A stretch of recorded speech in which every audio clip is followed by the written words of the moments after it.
নমস্কাৰ বন্ধুসকল, মই হাতীমে আজি আকৌ পুনৰে আপোনালোকৰ মাজলৈ চাঙত দিয়া বিন খেতিৰ ভিডিঅ' এটা লৈ উপস্থিত হ'লোহি। তো আপোনালোকে মোৰ ভিডিঅ'টো স্কিপ নকৰাই ভাল হ'ব, আৰম্ভণিৰ পৰা শেষলৈকে নিশ্চয় চাব লাগিব। আজিৰ এই ভিডিঅ'টো যদি আপোনালোকে আৰম্ভণিৰ পৰা শেষলৈকে নিশ্চয় চাব পাৰে, তেনেহ'লে আপোনালোকে মোৰ এই ভিডিঅ' চোৱাৰ পিছত আপোনালোকে নিজে আৰু বেলেগক কোনো সোধাৰ দৰকাৰ নাই, নিজাববীয়াকৈ আপোনালোকে বিন খেতি কৰিব পাৰিব। কথা হ'ল,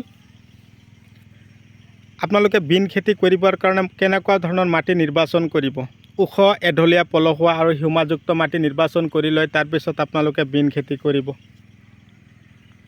যিটো মাটিত নেকি সদায় কি থাকে, ৰসাল মাটি, পলসুৱা মাটি, হিউমাযুক্ত মাটি, এনেকুৱা ধৰণৰ মাটিত যদি আপোনালোকে বিন খেতি কৰিব পাৰে, তো আপোনালোকৰ খেতিত বিন আৰু বিন ইমানেই লাগন দিব, আপোনালোকে চিঙন দি শেষ কৰিব নোৱাৰিব।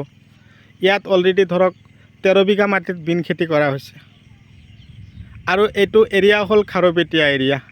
খেতিয়কে খেতি কৰোঁতে কেতিয়াও ভয় নাখায়। আমাৰ খাৰুপেটীয়া এৰিয়াৰ টাকিমাৰী গাঁৱত আহিছোঁ আপোনালোকক বিন খেতি দেখুৱাবৰ কাৰণে। তো মাটি নিৰ্বাচন কৰা হ'ল, প্ৰতি বিঘাত আপোনালোকে 1 গাড়ীকৈ গোবৰ সাৰ দিব। যদি গোবৰ দিব পাৰে আপোনালোকৰ গছৰ চেহেৰাত এনেকুৱাই হ'ব। তো আমি এই বিন খেতি কিমান দিন হ'ল লগোৱা, গুটি কি দিয়া হৈছিল, বিধানটোৰ নাম কি, ৰাসায়নিক সাৰ কিমান খটাইছিলোঁ, তাৰ লগতে ফাৰ্টিলাইজাৰ কি দিছিলোঁ, গছৰ পাতবিলাক ইমানেই চিকচিকীয়া, দেখাত ভাল লাগিছে, কি পোকৰ ঔষধ দিছিলোঁ, গছৰ পাতবিলাক হালধীয়া নহ'বলৈ আমি কি ঔষধ স্প্ৰে কৰিব লাগিব। তো আজিৰ এই ভিডিঅ'টোৰ মাজত আলোচনা কৰোঁ। 1 বিঘা মাটি যদি আপোনালোকে এই চাঙৰ বিন দিব পাৰে, মই যিটো বিধানৰ নাম কৈ দি আছোঁ, এই বিধানৰ গুটি যদি আপোনালোকে লগাব পাৰে, 1 বিঘা মাটিৰ পৰা 3-4 দিন পিছে কমেও 12 পৰা 14 কুইণ্টেল বিন আপোনালোকে উঠাই কিনে বজাৰলৈ বিকিব পাৰিব। কিন্তু কথাটো কোৱাৰ পিছত বহুতে কমেণ্ট কৰে অসম্ভৱ কথা। অসম্ভৱ যদি হয়, আপোনালোকে ভিডিঅ'ত অন কেমেৰাৰ মাজতে মই গছবিলাকৰ ধৰণ দেখুৱাই দিছোঁ, আপোনালোকে গুৰুত্ব সহকাৰে চাওক, আপোনালোকে গুৰুত্ব সহকাৰে মোৰ কথাখিনি শুনক, আপোনালোকে গুৰুত্ব সহকাৰে আপোনালোকেও খেতি কৰক। আপোনালোকৰ খেতিত যেতিয়া বিনবিলাক উঠাব পাৰিব বা চিঙন দিব পাৰিব, যেতিয়া লাগন দিব, সেই মুহূৰ্তত আপোনালোকৰ অট'মেটিকেলি বিশ্বাসটো আহি যাব। তো কথা হ'ল, আপোনালোকে যদি মোৰ দৰে শিক্ষিত নিবনুৱা হৈ আছে, যদি আপোনালোকে সময় নষ্ট কৰি আছে, যদি আপোনালোকে অযথা সময় ইফাল সিফাল ঘূৰা ফিৰা কৰি আছে, আপোনালোকে বেছি নালাগে 3 পৰা 4 বিঘা মাটি আপোনালোকে নিজাববীয়াকৈ দেউতাকৰ পৰা হ'লেও লৈ কিনে আপোনালোকে খেতিত লাগি যাওকচোন। দিহা পৰামৰ্শ কি লাগে মই দিম। আৰু এই বিন খেতিৰ কাৰণে উজনি অসমৰ যিমানবিলাক মাটি, নামনি অসমৰ যিমানবিলাক মাটি আছে, কেতিয়া কৰিব লাগিব, আকৌ ধান কটাৰ পিছত। বৰ্তমান কিন্তু চলি আছে জানুৱাৰী, ফেব্ৰুৱাৰী, মাৰ্চ, এই 3টা মাহত কৰিব লাগিব, মই যিটো বিধানৰ কথা ক'ম। তাৰ আগতে কৈছোঁ, আপোনালোকে যদি মোৰ চেনেলৰ নতুন ভিউৱাৰ্ছ হিচাপে আছে, তেনেহ'লে মোৰ চেনেলটো ছাবস্ক্ৰাইব কৰি দিব, কাষত থকা বেল ঘণ্টিটো লাহেকৈ বজাই দিব, যাতে এনেকুৱা ধৰণৰ উন্নত ৰাসায়নিক, বৈজ্ঞানিক আৰু জৈৱিক পদ্ধতিমতে কৰা খেতিৰ ভিডিঅ' ন'টিফিকেশ্যন অলৰেডি আপোনালোকে পাই থাকে। তো বন্ধুসকল, ভিডিঅ' চাই কেনে পালে, কমেণ্ট নকৰে কিয়? কোন ঠাইৰ পৰা চাই আছে আপোনালোকে কমেণ্টত লিখি দিয়ক, মই আপোনালোকক ৱেলকাম জনাম। কথা হ'ল, আপোনালোকে চাওক, মোৰ এই ভিডিঅ'টো চোৱাৰ পিছত আপোনালোকৰ চাওক, মনত ইমানেই আনন্দ লাগি আছে, ইমানেই আনন্দ কি ক'ম আৰু। খেতিটো কৰা হৈছিল মোটামুটি ডিচেম্বৰ মাহৰ অন্তিম সপ্তাহত।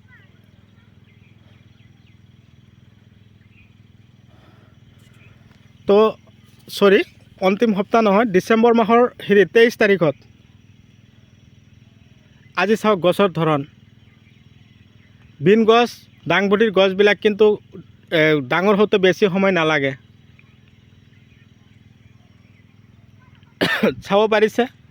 আৰু এই খেতিত আপোনালোকে গোবৰ দিলে ৰাসায়নিক সাৰ কিমান দিব, ছুপাৰ ফছফেট দিব, SSP 50 kilo, potash 15 kilo, DAP 15 kilo, urea 15 kilo দিলে, যিদিনা গুটি লগাব সেইদিনা আপোনালোকে ষ্ট'প্লেজাৰ বা 95 দানাটো দিব 1 কিলো বিঘাত। এতিয়া কথা হ'ল, ইউৰিয়াৰ লগত 5 কিলো, ইউৰিয়াৰ লগত 1 কিলো এই 95 দানা সিঁচাৰ পিছত যেতিয়া আপোনালোকে গুটি দিব, এটা লাইনৰ পৰা আৰু এটা লাইনৰ দূৰত্ব ৰাখিব 2 হাত, শাৰীৰ পৰা শাৰীৰ দূৰত্ব 2 হাত ৰাখিলে এটা গুটিৰ পৰা আৰু এটা গুটি একদম পাক্কা 1 ফুট 18 ইঞ্চি 17 ইঞ্চি 16 ইঞ্চি ৰাখিব পাৰিব। ৰাখি কিনে লগালে 3 দিনৰ ভিতৰতে পোখা মাৰিব। এতিয়া জানুৱাৰী ফেব্ৰুৱাৰী মাৰ্চ মাহত যদি লগায়, গৰমৰ উত্তাপ দিনক দিনে বৃদ্ধি পাই আছে। বাছ পোখা মাৰিলে লক্ষ্য কৰিব, খেতি কৰিছে, খেতিৰ মাজত অকণমান ঘূৰি ফুৰিব, গছৰ পাত কিবা পোকে ডিষ্টাৰ্ব কৰিছে নেকি, পাতবিলাক হালধীয়া হৈছে নেকি, চিন্তাৰ কোনো কাৰণ নাই।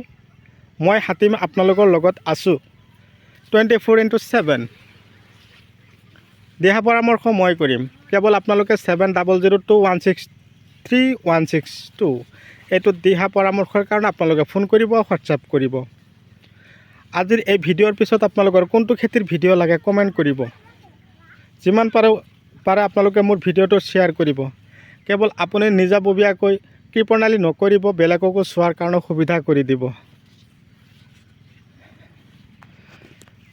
তো বন্ধুসকল, গছৰ পাতবিলাক কোচ খাইছে, গ্ৰেছে স্প্ৰে কৰক।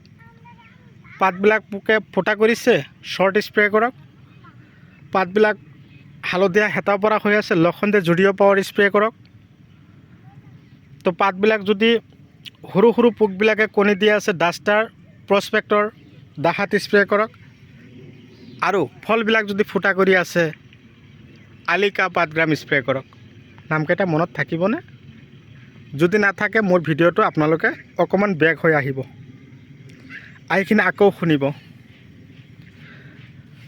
তো কথা হ'ল বন্ধুসকল, মাজে মাজে যদি আপোনালোকৰ মাটি বেছি শুকান হৈ যায়, তেনেহ'লে পানীৰ যোগান ধৰিব।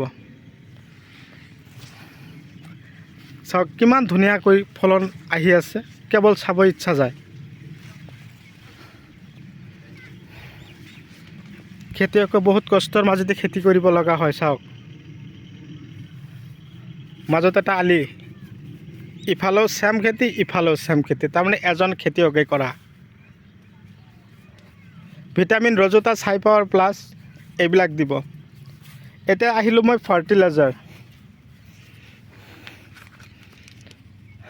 চাব পাৰিছে, হোমি ছুপাৰ এনেকুৱা ধৰণৰ দানাবিলাক দিব। লগতে জিভা দিব, জিভা 26 মাৰ্বল, তাৰপিছত গল্ড স্পেচিয়েল চইল, গ্ৰিফিন, গ্ৰ' মেজিক, এনেকুৱা ধৰণৰ দানাবিলাক যদি আপোনালোকৰ খেতিত দিব পাৰে আৰু আপোনালোকৰ খেতিৰ গছবিলাকে যদি পায়, চাব আপোনালোকৰ গছত ফলন কেনেকৈ লাগে।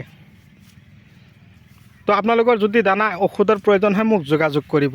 তো আজিলৈ এৰিছোঁ, পৰৱৰ্তী ভিডিঅ'ত পুনৰাই যাতে লগ পাওঁ। ধন্যবাদ।